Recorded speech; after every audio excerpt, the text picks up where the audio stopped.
दोनों भाई नाश्ते की टेबल पर बैठे थे। प्रियंका, मेरा नाश्ता कहाँ है? भाभी, मुझे भी ऑफिस के लिए लेट हो रहा है। इस पर प्रियंका किचन में से दोनों के नाश्ते की प्लेट्स लेकर बाहर आती है। लो भाई, आप दोनों का नाश्ता। किसी को भी 1 मिनट का सब्र नहीं है। ये प्रियंका का ससुराल है, जहाँ कोई औरत ना होने की वजह से शादी वाले दिन से ही घर के साथ दोनों भाइयों की जिम्मेदारियां प्रियंका संभाल लेती है। दोनों भाई शांति से नाश्ता कर रहे होते हैं कि अंकुश अपने भाई की प्लेट से पराठे का एक टुकड़ा उठा लेता है। आपको पता है ना, मैं खाना शेयर नहीं करता, फिर भी मेरे प्लेट में से खाना जरूरी है क्या? अरे हद हो गई है, मुझे नहीं खाना अब। अंकुर गुस्से में नाश्ता छोड़कर टेबल से उठ खड़ा होता है। अरे, ये कैसा बिहेवियर है अंकुर? एक टुकड़ा ही तो है। एक हो या आधा, मुझे भूख लगी है तो ये सिर्फ मेरा ही है। उसे भी किसी के साथ शेयर करने बैठा तो भूखा नहीं रह जाऊंगा। अरे बाबा, ठीक है, अब इस पर भी लड़ाई। दूसरा बना देती हूँ, पर प्लीज ऐसे खाना बीच में छोड़कर मत जाओ। इससे अन्न का अपमान होता है। ओ प्लीज भाभी, ऐसी कोई चीज होती ही नहीं है। आपके पास पैसे हैं, खरीदो और खाओ। अगर नहीं खाया जाए तो फेंक दो। अरे दुनिया में सब यही करते हैं। अंकुर बैग उठाकर ऑफिस के लिए चला जाता है, जिसके पीछे उसका बड़ा भाई मायूस सा घर में खड़ा रह जाता है। जिसने बचपन से सोने की चम्मच में खाया हो, उसे दुनिया के बारे में क्या पता होगा। वैसे गलती तो हमारी ही है। अगर कभी बचपन में ही सही गलत का फर्क सिखाया होता तो।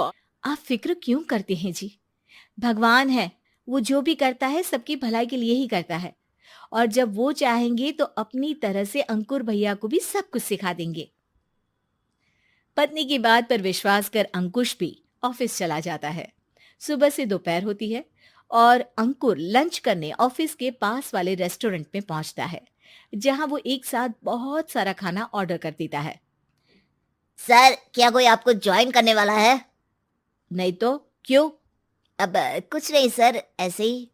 वेटर चला जाता है और कुछ देर में अंकुर का ऑर्डर लेकर वापस आता है, जिस पर अंकुर सब डिशेस में से थोड़ा थोड़ा खाकर बाकी ऐसे ही छोड़कर बिल देकर चला जाता है।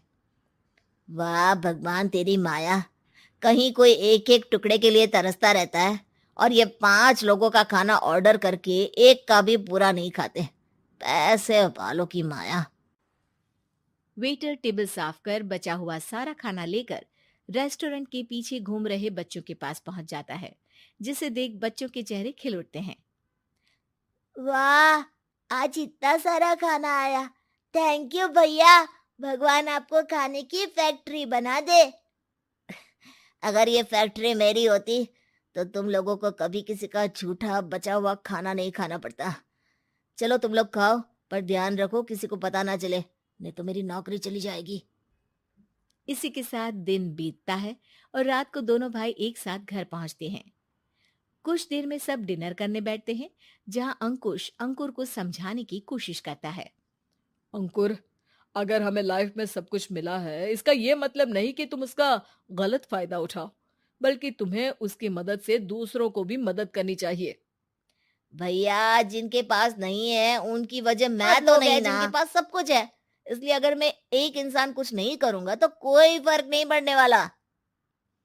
तुम्हारे भैया बस एक चीज समझाना चाहते हैं कि जिस चीज की हमारे पास कमी नहीं है, उसे बर्बाद करने से अच्छा है कि लोगों के साथ शेयर करें। इससे हम सिर्फ सामान नहीं, खुशियां भी बांटते हैं, और इसमें तुम्हारा ज्यादा कुछ तो जाएगा नहीं। भैया भाभी की बात सुन अंकुर कुछ बोले बिना उठकर चला जाता है। इसी तरह दिन बीतते रहते हैं, जिसमें अंकुश और प्रियंका कोशिश तो बहुत करते हैं, पर अंकुर पर किसी भी चीज का कोई असर नहीं पड़ता। एक दोपहर अंकुर सैंडविच खाते हुए सड़क के किनारे चल रहा होता है। तभी उसकी नजर आइसक्रीम वाले पर पड़ती है और वो सैंडविच सड़क किनारे फेंक आइसक्रीम खरीदने पहुंच जाता है। अब इसे कहते हैं जिंदगी का सुख। जैसे ही अंकुर आइसक्रीम लेकर पीछे मुड़ता है, तो एक आदमी को सड़क से वही सैंडविच उठाते हुए देखता है। वो आदमी बहुत कमजोर, गरीब, जैसे बहुत दिनों से खाना ना खाया हो वैसा लग रहा था। अंकुर उसके पास जाकर खड़ा हो जाता है। उसे देखकर आदमी सैंडविच अंकुर की तरफ कर देता है। आपको भी खाना है क्या? क्या हम इसे आधा-आधा कर लें? मुझे बहुत भूख लगी है। वो मेरा ही झूठा सैंडविच है। तुम दूसरा खरीद कर क्यों नहीं खा लेते? इसे क्यों खा रहे हो? अरे भैया, अगर खरीदने के पैसे होते तो 4 दिन से भूखा नहीं घूम रहा होता। हैं? क्या? तुमने 4 दिन से कुछ नहीं खाया? फिर भी इस आधे सैंडविच को मेरे साथ बांटने के लिए तैयार हो गए? क्यों? अरे भैया, पैसा नहीं है तो क्या हुआ? इंसानियत आज भी उतनी महंगी नहीं हुई और ना ही उस पर अमीर गरीब का टैग लगा है जो हम उसे रख ना सके। पर अफसोस, आजकल लोगों के अंदर पोषण, खून या विटामिन से ज्यादा इंसानियत की कमी होने लगी है। आदमी की बातों से अंकुर को समझ में आ जाता है कि वो आज तक कितना गलत काम करता आ रहा था। इसके बाद से वो अपनी किसी के साथ शेयर नहीं करने और खाने को बर्बाद करने वाली आदत को छोड़ देता है।